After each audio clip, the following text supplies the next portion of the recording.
Well,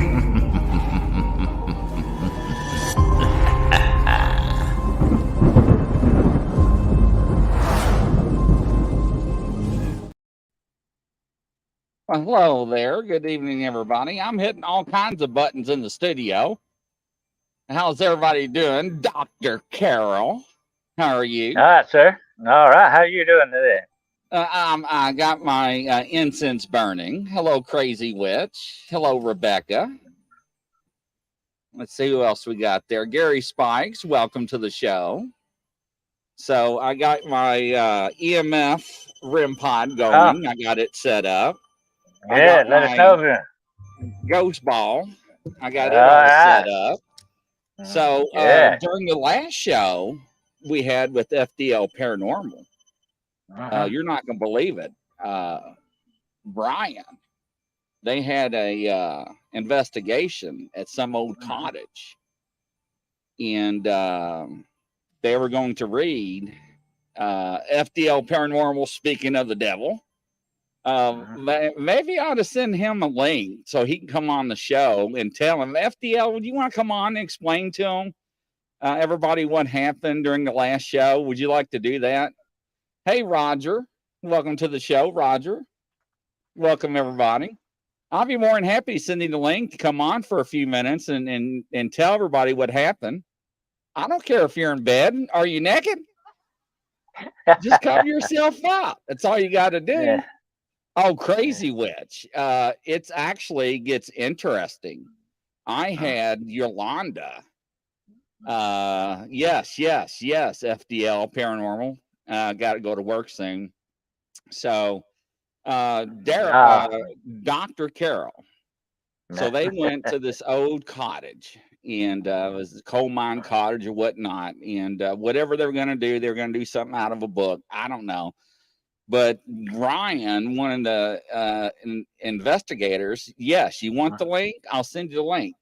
But one of the investigators looked on the floor and saw a woman with black, wet hair staring at him with black stuff coming out of her mouth. And he got up and screamed, and it got real bad. And that sounds downright demonic. Well, it got so bad at the time. At the moment, he actually wanted to quit. Because Michael, the head guy that runs FDL, was trying to get a hold of me, and I was in between shows. I was trying to eat, and he was trying to tell me what was going on. And so I was mentioning this on the show. Michael, I sent you the link, by the way, just in case if you want to cover up your sheets and show your head. Welcome, Aussie Sue. So this investigation nothing happened until the end, and all the ghost balls, like I've got, right? They're like, should we read from this book? They all went off and whatnot. Well, that's an interesting thing, Chris. I've had that very same thing happen to me several times. All night long, everything will be real quiet. You think, hey, I'm not hitting anything here. And the last 30 minutes, bam, out of nowhere. And I think there's a reason for that. I'll tell you why. I believe it takes a while for that environment to settle down. People moving around, talking. And these things are not used to that. They're used to being more in control over their own environment. And when strangers come in, especially, that upsets the balance, And I think after you've been there a while, things kind of tend to settle down, and you get more of a realistic feel of what's really going on. Now, that's me actually setting off. Michael, I sent you the link. So I'm actually pulling up my Facebook account. Sorry for the noise off my skull there. I'm getting too close to it. But during the show, hopefully he's going to come on. But during the show, something happened, and I called it out in the beginning. And after the show, I had Yolanda, one of her regulars, sent me a message and was like, you're not going to believe this, but at this time, there was an EVP captured, and it was the woman saying, hello. Oh. Yes. And I'm like, oh, She followed you home. But anyways, that's me. Let me move the REM pod.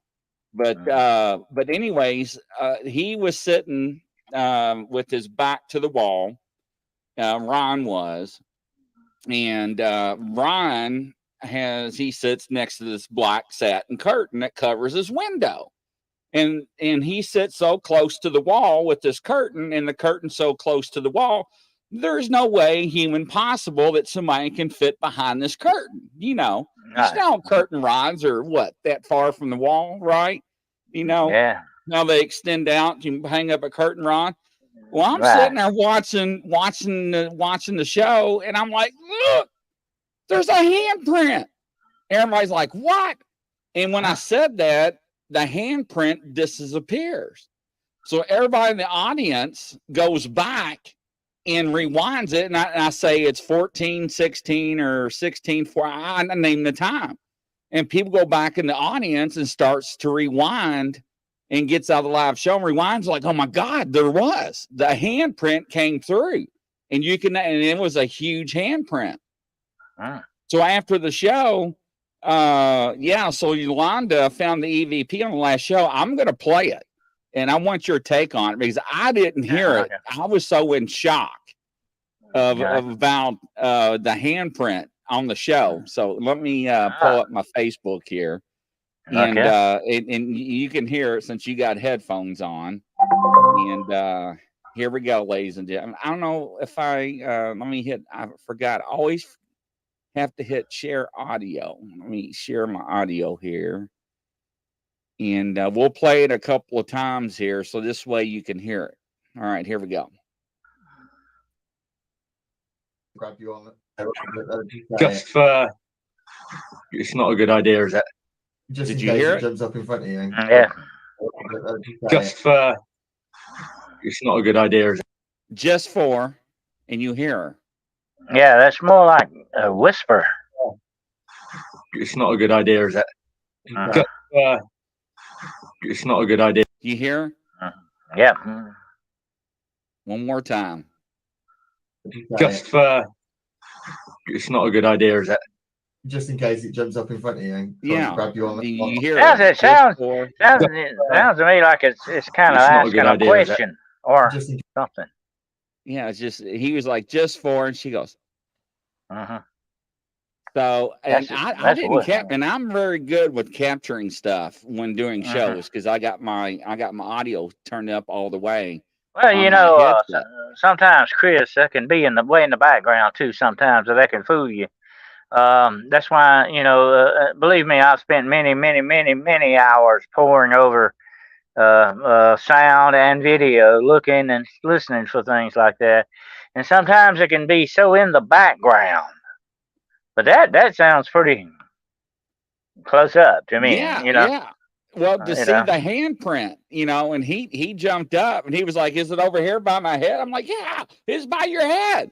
And everybody went back to, you know, because we all, you know, and he jumped up and he was like, "Look, nobody's behind the curtains." And, you know, because just to make sure the people that doesn't, and when we didn't know what was behind. Here we go, ladies and gentlemen. Michael from FDL Paranormal. You get me out of bed. Yeah, I did get you out of bed. So, Michael, this is Dr. Carol. Dr. Carol, this is Michael. Hi, Jay. So, tell him what happened on the last show and what was going on in your investigation. Right. So me and Ryan like to push the boundaries with the demonic Bible and some other stuff. So we was at this location. It was an old railway cottage, and there was a coal mine underneath, and there was an explosion, and it killed 3 people, but 2 people was only identified. The third person they didn't know was down there. So no one knew who it was. So anyway, so that's the information we got. And then Roy, obviously the night went on, and can you still see me? Yeah. So the night went on, and Ryan said, "I've got a new book to read out of." He don't like to say it. It's something to do with Solomon, the Solomon book. And he said, "I've got a ritual to do." And he says, we weren't getting much activity, so I said, "Let's do it." So he got the book out and had a read on how we would do the ritual. So we blew all the candles out, left one alight. He read in the book what's got to be done. And then I was asking the rest of the team, are you happy for us to do this? And stuff like that. So then all of a sudden, all the cat balls started to light up. Had nothing all night on the cat balls. And then... let me ask you a quick question. Go on. Michael. Who took the actual EVP? Was that you? No, it was recorded off the show. The last show we just off did. the show itself during the show. Is that what you're talking about? During the show. Well, the reason I ask, it sounds very close up to a mic. Yeah. It does. I mean, to me, it sounds really like it's almost whispering into the mic. You know what I'm saying? Yeah. We think it's with Ryan at the minute. But tell Dr. Carroll what happened. Yeah. So anyway, so we was all sat there, and then so I was asking the rest of the team, "Are you happy for us to do this?" Like, because some of them don't like us doing rituals and trying old ancient rituals to get activity going and calling upon stuff. So obviously, Ryan asked out loud. He said, "Do you want me to read out of this book?" And he held it out in front of his hand, and none of the cat balls went off. Then Ryan said, "Do you not want me to read out of the book?" And then all the cat balls just lit up. So we was like, what do we do? Asked the questions again a couple of minutes later after the discussion. And every time we said, "Do you not want us to read out of the book?" the cat balls all lit up. So therefore, we made a decision we wasn't going to do it. But Ryan had already read how to do the ritual in his head. And everything went cold. I was sat next to Ryan on the couch in the house, and I moved my legs because my legs were freezing cold. Ryan's looked down to see what was moving, and he see a woman on her hands and knees with the hair soaking wet, hair stuck to her face, looking up and smiling at him. And he said it wasn't an apparition; it was full, solid bodied person, like a real life person there. So consequently, he's jumped up screaming, going, "Oh my God, I can't believe what I've just seen," scared out of his life.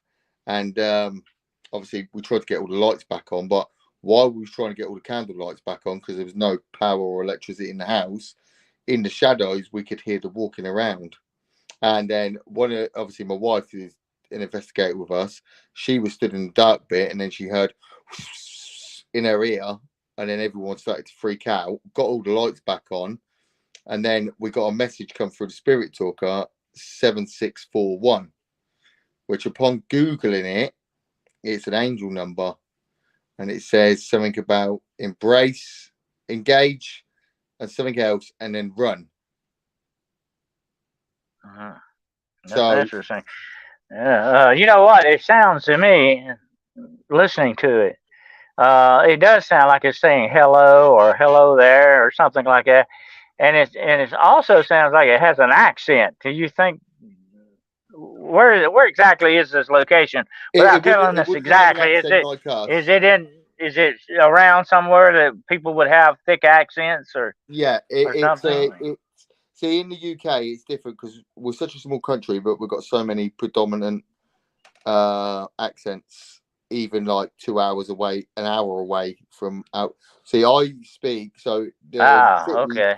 So the accents are completely different. So if I drive an hour up the road, their accent is completely different to ours. And then obviously we was 2 hours up north, so we called it like northern sort of accent. Well, the number one thing that tells you something like this is definitely not residual.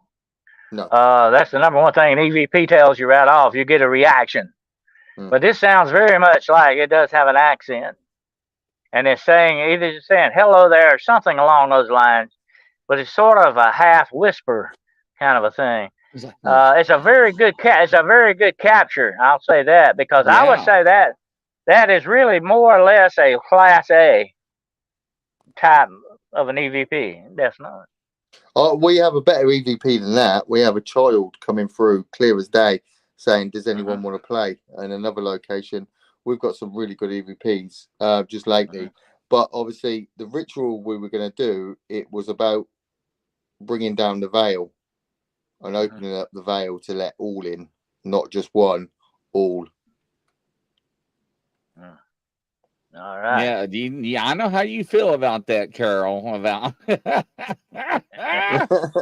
but to see that handprint, to manifest on the show, and one of the guests, Yolanda, to send that and be like, you ought to hear what I captured. When I went back to listen.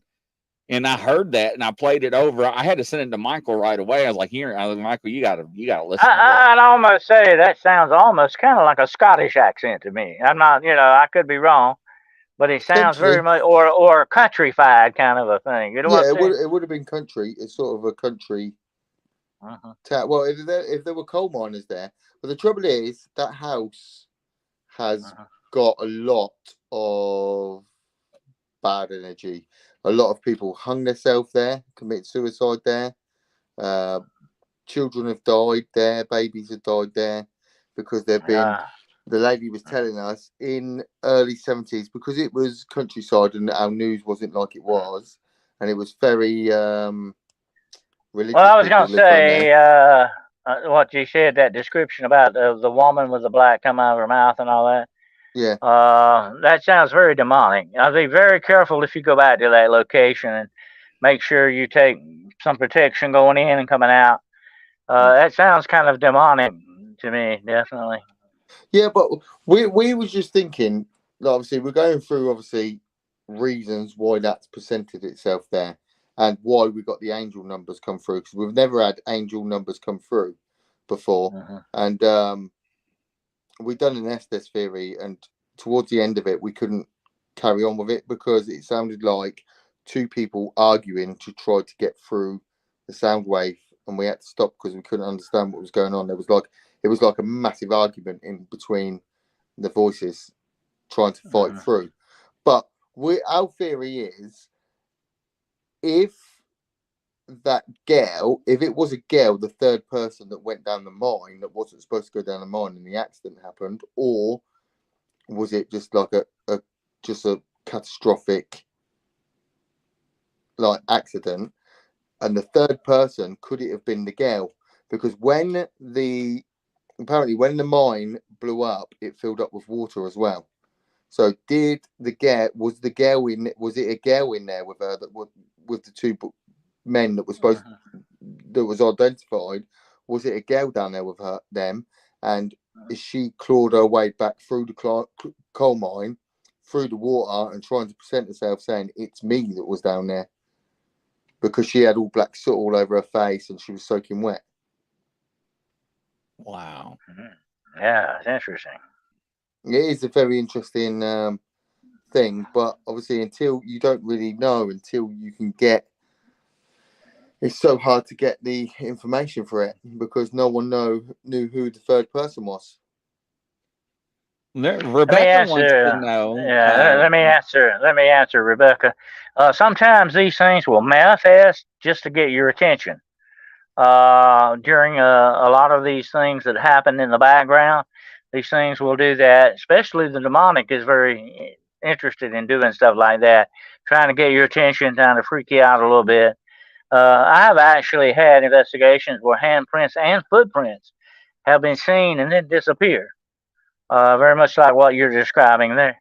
That is sort of a demonic trick in some way. That's why I say a lot. And since you said there's been a suicide there, that leads me to believe there is some demonic activity. It may not all be demonic activity, you understand? But it leads me to believe there may be some there, definitely. There's got to be and the house runs, a ley line runs underneath the house as well. So there's a ley line contributing factors too. It seems like Yeah, ley line. But it's weird because the lady that owns the house, obviously she's renovating it, trying to get it up to scratch so they can move in to live in there. And there's a picture on the wall of her niece. There's a lot of freaky things happen when you start doing underground stuff, okay? Mines and stuff like that. That seems to be a perfect haunt for the demonic, too, and even for the human spirit sometimes.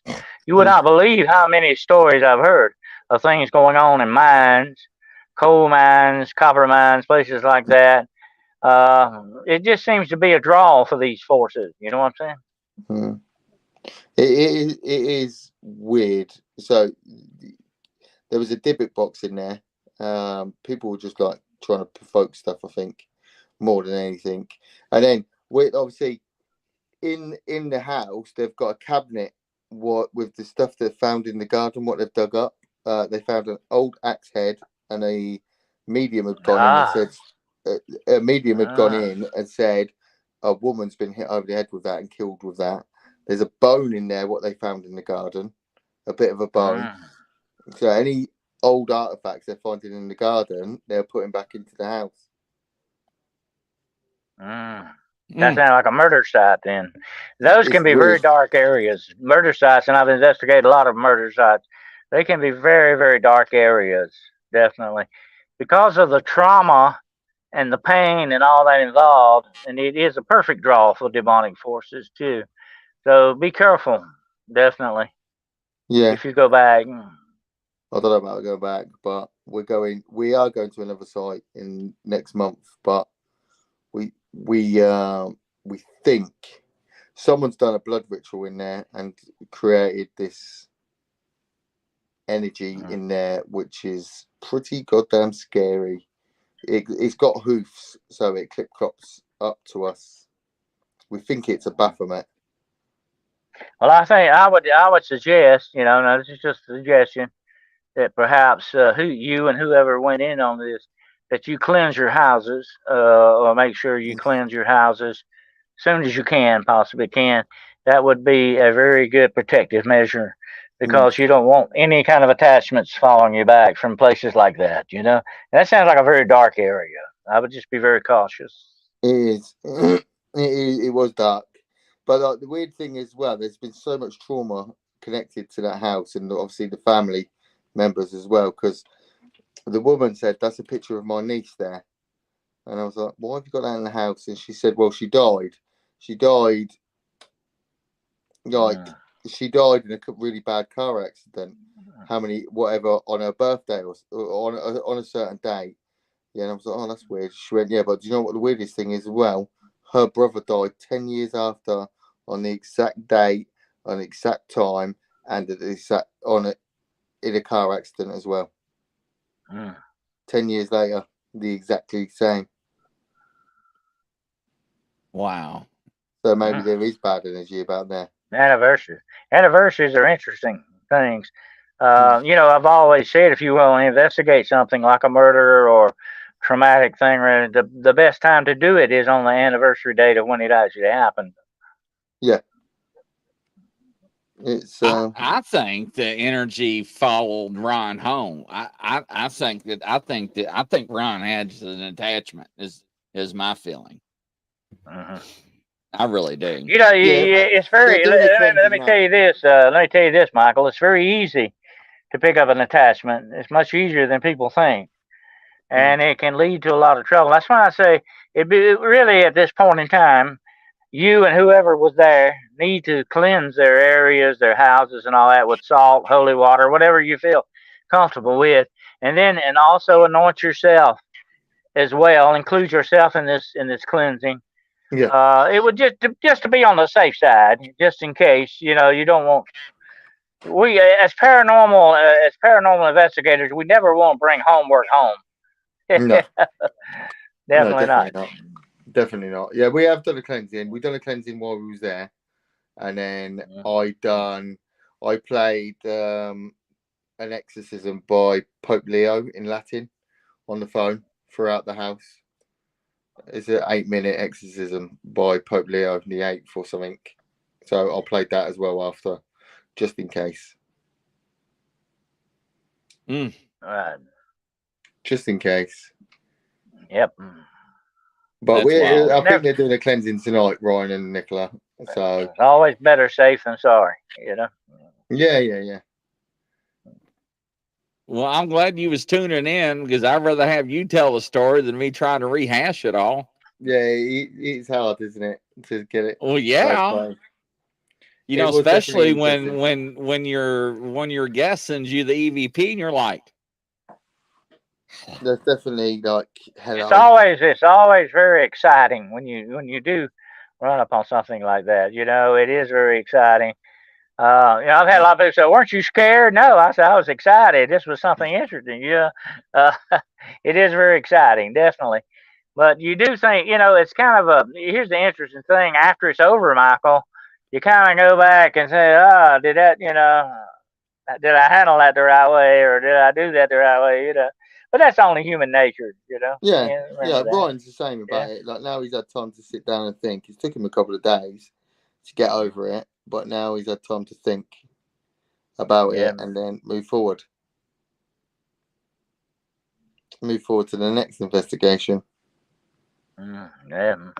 Hey, Denise, you missed it, Denise. During the last show, Yolanda caught an EVP during the show, right before Ryan was talking, before the handprint. There was a woman, Denise, that said, "Hello." And we just played it like 5 or 6 times. So yes, it was crazy. And I sent it to Michael, and Michael probably sent to everybody on the team too. Ryan's wife, I sent it to them, and then I heard in the background, I FaceTimed them, and I heard, "Holy S, I can't believe that." And she's like, "I'm cleansing again tonight." Yeah, I mean, and even Carol said it sounded like it whispered into the mic, didn't it? Yeah, like, hello. So Yolanda Denise caught it. She went back and was listening to it with her earbuds on, and evidently I didn't have my headsets up that high because I didn't catch it. I was so in it, and Carol, when I saw that handprint come on that sheet, that curtain, and I was like, look at that. And he, like I said, the curtain rods, how they stick out about yay far from the wall, the L shape, and he showed behind the curtain. It was just a window. Nobody was hiding, to do them. Sorry, that was me with the EMF detector. But yeah, that was interesting. So, well, time and space doesn't really mean much to them. They can manipulate any way they want. That's the way it usually goes. And I've actually had handprints appear on windows, which is very interesting. And like I said, they will go away eventually. But it's almost as if someone with warmth.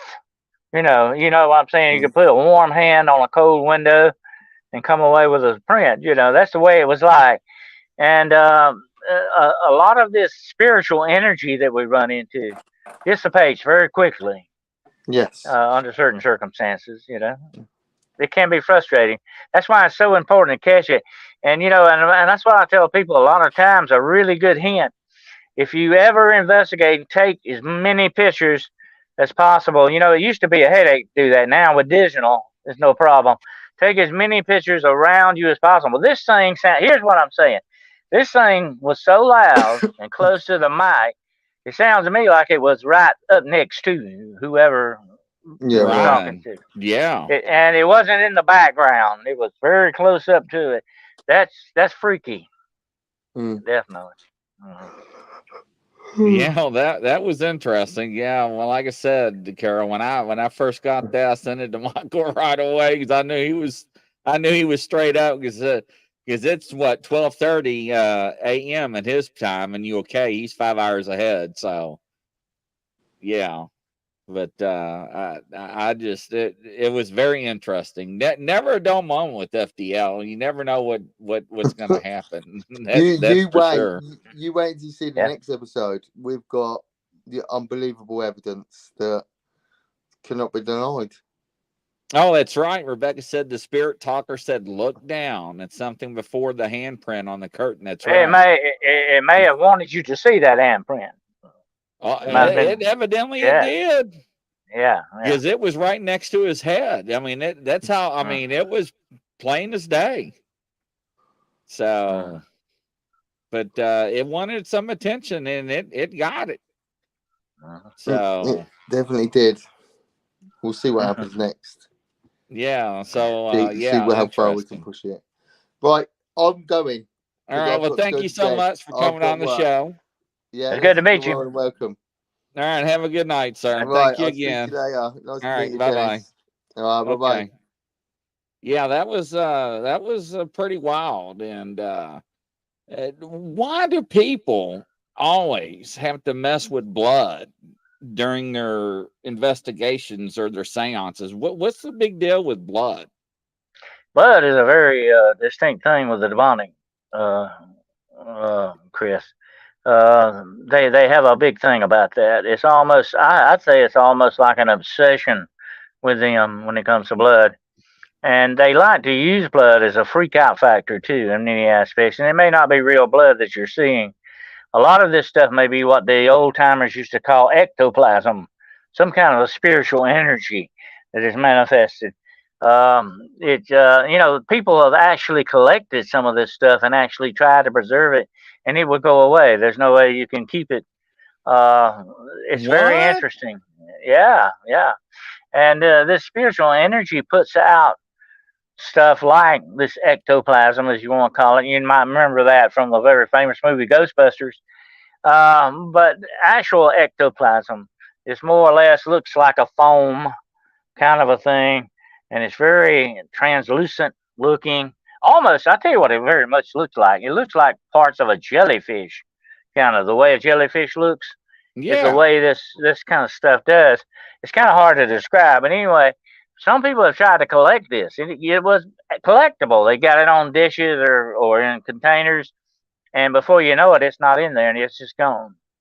Because it is a manifestation, supposedly, of spiritual energy. It's kind of like an output, kind of like the exhaust from a car. It's kind of like the output of spiritual energy, sort of a thing. Real freaky stuff. Yeah, Rebecca says the Bible says that life is in the blood, and I always The thought blood's that alive. is why the dynamic focuses. That's why the blood rituals, Rebecca, are so important to some of these dark cults and stuff. The blood rituals that they go through, the spilling of blood and all that, is tied directly into demonic manifestation. Definitely. Yeah, that was and that yeah, it's wild. I don't know. That's Mhm. just wild. I would So caution Michael, because it does sound downright demonic to me. I just don't like the same way that sounds. There could be some human spirit interaction. I'm not saying there's not, but it sounds to me like there's a demonic factor in some of this, and I would be very cautious. And you're right. They really do need to cleanse their areas and all that. Make sure they don't get attachments. That's one thing you don't want. right, right. And these are the I want to call them the new age investigators. They always want to push the envelope. That's what they're known to do, right? The test theories and to try to see what they can do to get evidence. To what activates, I guess, the spirits or whatnot. Have you ever heard the Book of Solomon or what they're referring to? Oh, With your knowledge, yeah, the Key of Solomon, the Lesser Key of Solomon, talks about some of this stuff. And like I said, I very caution people against that, because basically a lot of these grimoires are geared towards the raising of demons. Not all of them. There's a lot of other information in there too as well. But I would say really it's not a good idea to mess around with the grimoires, because you might open the wrong door. You never know. You might call up the wrong thing, and you wouldn't want to do that. Definitely. Grimoires. That's the old demonology we used to talk about. Old demonology, medieval demonology, was concerned with raising demons, getting demons to do your bidding for you, to hook up to the demonic power. The demonology, today's demonology. That's why we call our other show Demonology Today. Today's demonology deals with the study of these entities, these supernatural entities, and how they affect human life. And here's the thing, an interesting thing, and I've run into this. I know this is going to sound freaky to a lot of people. I have actually run into human spirits that were still under bondage to demonic spirits even after death. wow, wow. Yeah, Now that that's blows my freaky mind. stuff. That is freaky stuff. Believe me, it's rare, but it happens. It happens, and I have run into that. It is a bad situation because if you die completely possessed by these entities, where do you think you go? Or they still have that power over you even after death.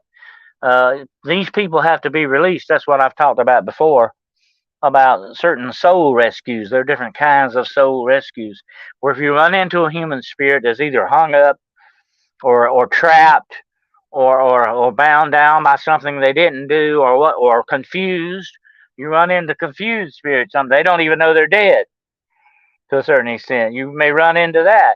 Then that's the point where you need to make what's called a soul rescue, where you actually go in and get these spirits to go on where they need to go on and not remain there anymore. You have to tell them. Here's the interesting thing about these spirits still under bondage of demonic spirits. You have to tell them, look, these guys don't really have any control over you. They've only got you to believe that. You're believing the lie that they've given you. You need to break that lie, break that belief, and go on to where you need to go. That's the only way you can free these spirits from demonic spirits. Wow. Is to get them to understand that these spirits really have no power. They've got these people fooled even after death into being subservient to them. It's freaky stuff. Wow. That's interesting. Now, I did introduce them to grave whispering. They didn't know what that was. So they said they would never try that. Well, I take that back. They did say they would try that with their family members, but not strangers. Right. So, But as I mentioned, there was some suicide involved there. Those are usually very bad spirits connected to suicides. Here's the thing about suicides, Chris. To actually commit suicide, you do have a mental illness. Okay, let's face it. I'm not a psychologist, but you do have some type of a mental illness, definitely. But the demonic uses that to either help you destroy yourself or hide behind that illness, and that's what precipitates these demons or these spirits of suicide. They get people to take that final step. That's what they're good at, and these are very powerful spirits that can do that, by the way. So you have to be very careful around these things. They're dangerous, very dangerous. yeah, I think so. I mean, it had to take a lot of energy to manifest that handprint against that curtain. So, Oh, yeah. I don't, we always want answers, right? But Oh, yeah. from them seeing the girl and then and hearing the voice at the house and seeing the handprint, I think, just common sense, I think she came home with them. I think the attachment followed. That's just my opinion. That's what I immediately felt. I really did feel like that. That's why I told him, you need to cleanse yourself. You need to cleanse your house. You need to do that. Every one of them, there's just him. Whoever was with him needs to do that as well, because it sounds to me like that's what may have happened. I hate to think about it, but that may be what happened. Yeah. Blood donating psychic is actually giving away their power. It takes a lot to replace the lost blood. Anyone who receives is going to be all done psychic for a while. I don't know if that's necessarily true about the blood, but it's a possibility. But I've never noted that. I have heard a lot of studies on that. The blood has a spiritual more than a physical type thing to it. I've donated a lot of blood over the years, by the way. I have a kind of a rare blood type. And I hope nobody out there is walking around thinking they're me on account of that. But I don't think that the blood does it in that respect psychically. I don't think your psychic ability is in your blood per se that way. Your physical blood, maybe in your DNA, but not your physical blood. In that respect, it may be passed down through your family in that respect, but that's your DNA. Everybody always wants answers, right? And it's interesting to see how investigators to collect evidence using the new technology and tools and so forth. So it's everybody's got their own spin and everything. Rebecca, if ever needed, Mr. Carroll, I'd be happy to get yours. There you go. Okay. All right, there you go. We'll spread it around. Yeah. So As long as you don't get it, the vampire way, okay. yeah. Uh, So what is some of your very well known investigations that you've been on that you come across? I've had several interesting cases. One of the ones that sticks out in my mind is the case I call the witch's remains, and it had to do with a young lady who was into witchcraft, and she actually may have committed suicide. She tried to swim to an island. I don't know if she was inebriated or intended to go that way or whatever that situation was. But her husband, who was very devoted to her, was really, really, of course, he would be very depressed by all this and everything when she died under these circumstances. And he knew she was dabbling in the occult a little bit, but did not know how serious she was into it until he found her books in a closet. But he felt that she was haunting him. He could not even sleep in his bedroom where they used to sleep anymore because he felt like she was standing in a corner over there next to the closet, watching all night long. And he had other things happen in the house. The shoes would move, actually walking by herself down the hall. And water taps would turn on, doors would open, lights on and off, the usual stuff. Um, so here's the interesting thing, Chris. One day I got an EMF meter. I think it was my trifield meter I had. And I went in that bedroom and I said, okay, if this is something, going on, we're going to find out what it is. I said, because this seemed to be a hot area. That's where you always go, to wherever it seems there's be more activity. So I get in there and I watch this EMF meter. And the closer I get to the closet, the more it goes up and up and up. And I get in the closet and I go looking around and there's a box up on the shelf. And all of a sudden it goes pretty high on that box. And when I take it away, it goes down. So I said, well, what the heck is this? Is there some kind of, power receptacle behind this wall or what? So I go around on the other side of the wall, which is in the living room. There's nothing there. There's no breaker box. There's nothing like that. So I go back and I ask that guy, I say, look, I didn't want to, he was already nervous and freaked out enough. And you have to be careful with your client. You don't want to make matters worse. Right. So I said, could you tell me, bud, what's in that box, that big wooden box on your shelf in your closet? He said, oh, that's my wife's ashes. I go, what? And he said, those are my wife's ashes. And I said, oh, okay. All right.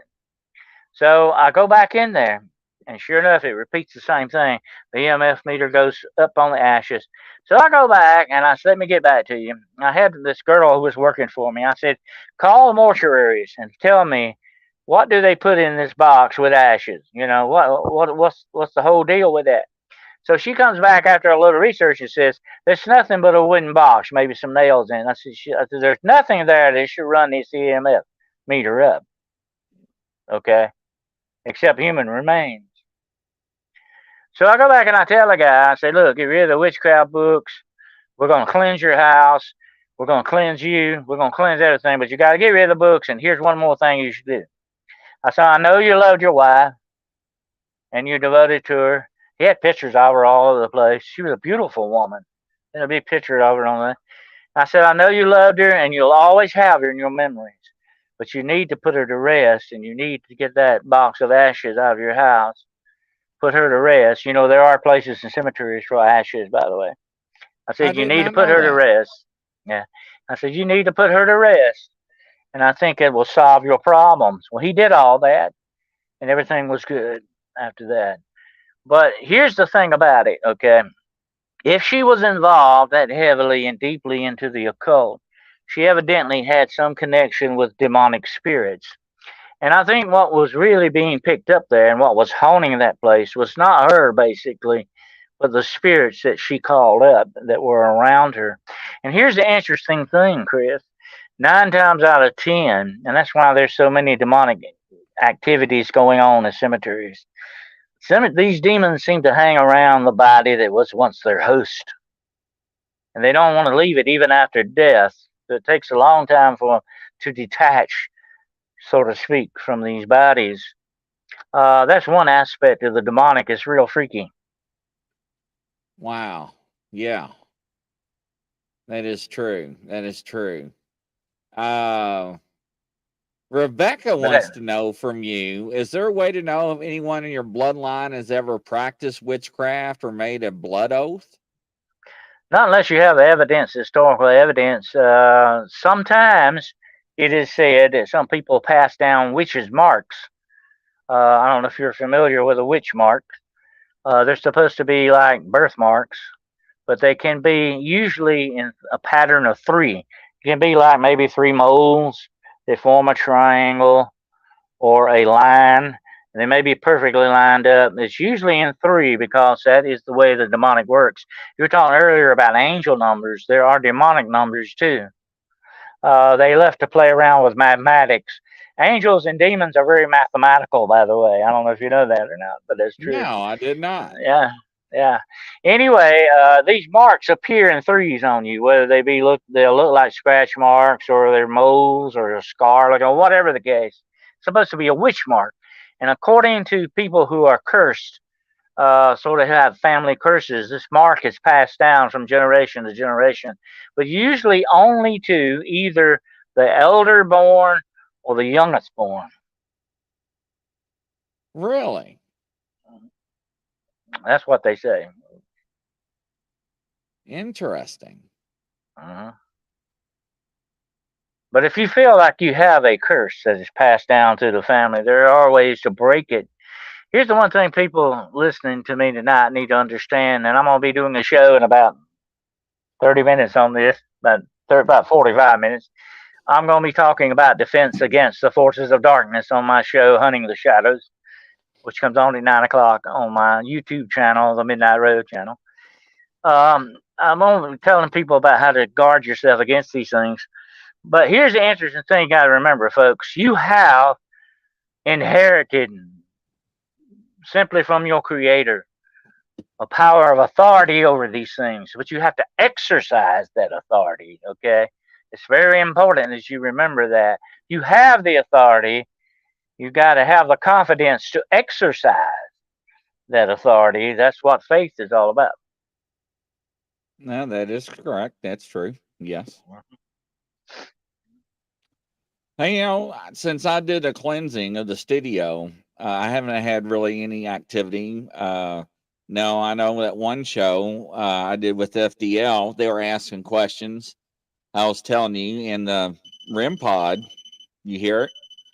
It was responding from them from UK, but nothing, not even my ball, nothing. What's going on?